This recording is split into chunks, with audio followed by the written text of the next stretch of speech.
Brought to you by American Pistachios, Sensodyne K and Candid.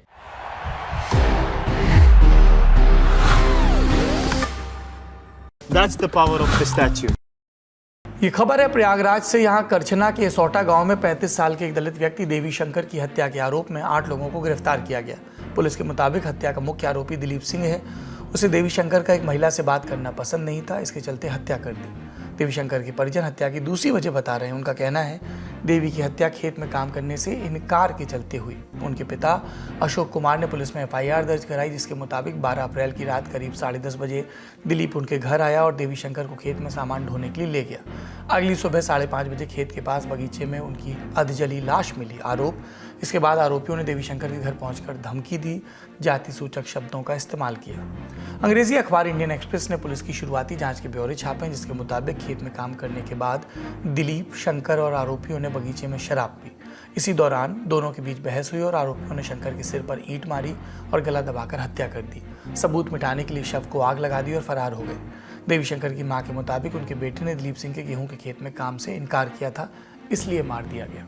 कहन हमार vote ढोआई दे तो कहन कि ना जावे ना ही खाली है तो फिर ले आई गए हैं 9 बजे गए हैं 9 से 10 बजे गए 10 बजे गए तो तब से हमें पता नहीं, अब सवेरे जाना। पुलिस की तरफ से कहा गया कि आरोपी खेत में काम कराने के बहाने देवी शंकर को ले गए। इस दौरान फिर से एक महिला को लेकर बहस हुई, फिर उनकी हत्या कर दी गई। पुलिस ने दिलीप सिंह समेत 8 लोगों के खिलाफ भारतीय न्याय संहिता की हत्या की धारा के अलावा SC/ST एक्ट की धाराओं में भी मामला दर्ज किया है।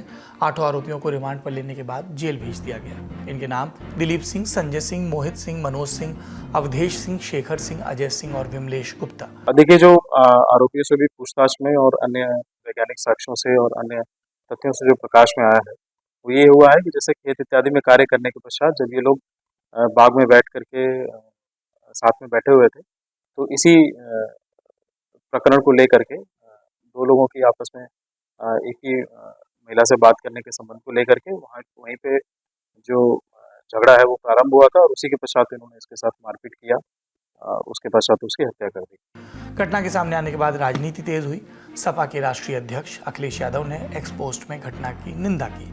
राज्य सरकार को निशाने पर लेते हुए कहा, इन दबंग आपराधिक तत्वों के घर पर बुलडोजर भेजने का नैतिक बल और ऊर्जा किसी में शेष बची है या फिर वो अपराधियों के सामने सरेंडर करके ठंडे पड़ गए हैं। वहीं करछना से भाजपा विधायक पीयूष रंजन निषाद ने पीड़ित परिवार से मुलाकात की, मुख्यमंत्री राहत कोष से मदद का आश्वासन दिया और सपा के कार्यकर्ताओं पर देवी शंकर की हत्या का आरोप भी लगा दिया। एक तस्वीर जारी करके उन्होंने विपक्षी पार्टी पर निशाना साधा। बोले कि पूरा क्षेत्र जानता है कि आरोपी सपा से जुड़े हैं, उन्हें संरक्षण भी दिया जा रहा है। इस मामले में प्रयागराज जिला प्रशासन ने भी कार्रवाई की। आज तक के पंकज श्रीवास्तव के इनपुट के मुताबिक दिलीप सिंह ने कथित तौर पर 1.5 बीघा जमीन पर कब्जा किया था। इस जमीन पर जिला प्रशासन ने बुलडोजर चलाया, निर्माण को गिरा दिया। बड़ी खबर में आज इतना ही। अब सुर्खियां। SLS और पैराबेन गॉन तो उसका करंट ऑन। What then? इसके पोटेशियम आयंस करी टूट का करंट गॉन, लाइफ का करंट ऑन। पहली सुर्खी, नेशनल हेराल्ड अखबार और एसोसिएटेड जर्नल्स लिमिटेड यानी AGL से जुड़े मनी लॉन्ड्रिंग केस में ईडी की चार्जशीट के बाद आज कांग्रेस कार्यकर्ताओं ने देश भर में प्रदर्शन किया। ये ईडी दफ्तरों के बाहर किया गया। ईडी की चार्जशीट में सोनिया गांधी, राहुल गांधी, सैम पित्रोदा और सुमन दुबे का नाम है। कांग्रेस नेताओं ने इसे बदले की राजनीति बताया। अध्यक्ष मल्लिकार्जुन खड़गे ने बीजेपी पर निशाना साधते हुए कहा कि वो विपक्ष को डराना चाहती है। लोगों को यही बताना चाहते हैं हम अननेसेसरीली ये सता रहे हैं। चलो भाई, कहीं का पैसा गवर्नमेंट का लेके डुबा दिए, ऐसा नहीं। ये तो इतना ही है कि आपके पास का एक पेपर का कर्ज चलाने के लिए अगर लोन लेते हैं तो क्या गुनाह है। तो ये पर्पसली कर रहे हैं और इसका ये अच्छा नहीं है। इन आरोपों पर बीजेपी की तरफ से जवाब आया। रविशंकर प्रसाद, बीजेपी के सांसद और पूर्व केंद्रीय मंत्री, उन्होंने ये बात कही। ऐसा है, वो देखो, उनके प्रदर्शन करने के अधिकार को मैं चुनौती नहीं दूंगा, लेकिन प्रदर्शन किस बात के लिए? सोनिया जी, राहुल गांधी बेल पर हैं। इन्होंने पूरी कार्रवाई को क्वाश करने के लिए हाई कोर्ट, सुप्रीम कोर्ट का दरवाजा खटखटाया और कोई राहत नहीं मिली। सिर्फ यही राहत मिली कि आप पर्सनली कोर्ट में अपीयर नहीं होइएगा, you will appear through lawyer. तो जो चीज 4 साल से चल रही है, जिसमें आप संतोषजनक जवाब नहीं दे पाए। जहां कानून अपना काम कर रहा है वहां पर कर रहे हैं वेंडेटा। ईडी की चार्जशीट पर 25 अप्रैल को दिल्ली के राउज एवेन्यू कोर्ट में सुनवाई होगी। ईडी से मामले की केस डायरी भी मांगी गई है। दरअसल 2012 में भाजपा नेता सुब्रमण्यम स्वामी ने सोनिया, राहुल और उनके सहयोगी कंपनियों से जुड़े लोगों के खिलाफ इस मामले की शिकायत की थी। Candid dusting powder, 4 skin problems का एक expert solution. Candid dusting powder, हटा खुजली, लगा कैंडिड। दूसरी सुर्खी, इंडिया जस्टिस रिपोर्ट IGR में बताया गया है कि भारत के लगभग 20 लाख पुलिसकर्मियों में 1000 से भी कम महिलाएं वरिष्ठ पदों पर हैं। रिपोर्ट को टाटा ट्रस्ट ने कई सामाजिक संगठनों के साथ मिलकर शुरू किया और पब्लिश किया। 4 क्षेत्रों पर ध्यान दिया गया: पुलिस, न्यायपालिका, जेल और कानूनी सहायता। ये रिपोर्ट चिंता जाहिर करती है किसी भी राज्य या केंद्र शासित प्रदेश ने पुलिस में महिलाओं के लिए तय कोटा पूरा नहीं किया। और क्या बातें अहम हैं? देश के 17% पुलिस थानों में एक भी CCTV कैमरा नहीं, 30% पुलिस थानों में महिलाओं के लिए हेल्प डेस्क नहीं, हर 831 लोगों के लिए एक सिविल पुलिसकर्मी है। देश में प्रति व्यक्ति कानूनी सहायता पर सालाना सिर्फ 6 रुपये खर्च होते हैं। जेल में प्रति व्यक्ति सालाना 57 रुपये खर्च होते हैं। प्रति व्यक्ति न्यायपालिका पर 182 रुपये खर्च होते हैं। कोई भी राज्य अपने कुल बजट का 1% से ज़्यादा न्यायपालिका पर खर्च नहीं करता।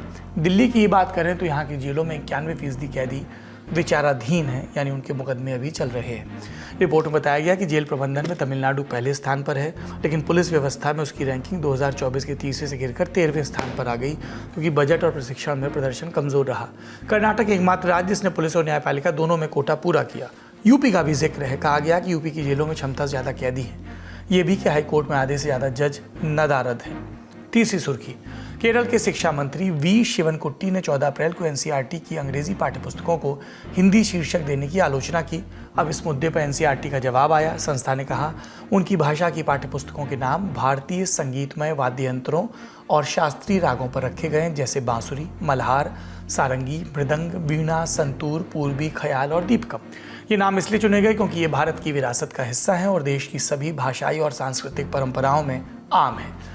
इससे पहले शिवनकुट्टी ने कहा था कि अंग्रेजी पाठ्यपुस्तकों को हिंदी टाइटल देना संघीय सिद्धांतों और संवैधानिक मूल्यों के खिलाफ है। उन्होंने कहा कि दशकों से इस्तेमाल होने वाले अंग्रेजी टाइटल को बदलना भाषाई विविधता का सम्मान न करने जैसा है। आज का ललन टॉप शो यहीं समाप्त होता है। अपना और अपनों का ख्याल रखिए। शुभ रात्रि। चांस, वही इतना कुछ घट रहा है दुनिया में, आप जहां खड़े हो वहां क्यों खड़े हो? Chance, luck, lottery. कसम से क्या प्रोग्राम दिखा दिया भाई। करुणानिधि ने अपने बेटे का नाम स्टालिन रख दिया। यार काहे आदमी होशो हवास में रखेगा अपने बेटे का नाम स्टालिन? किसी खलनायक के नाम पे अमरीश पुरी नाम का लड़का नहीं मिलता आजकल आपको। मैं तो अपनी पूरा किताब कॉपी से भरा बस्ता ही भेज दिया था। आगे बोलते गायब हो गया और 1.5 रुपया में भेज दिए थे, जबकि बस्ते की कीमत उसमें 10-12 रुपये रही होगी। कॉपी किताब से एक बार फिर से हंसीएगा वैसे।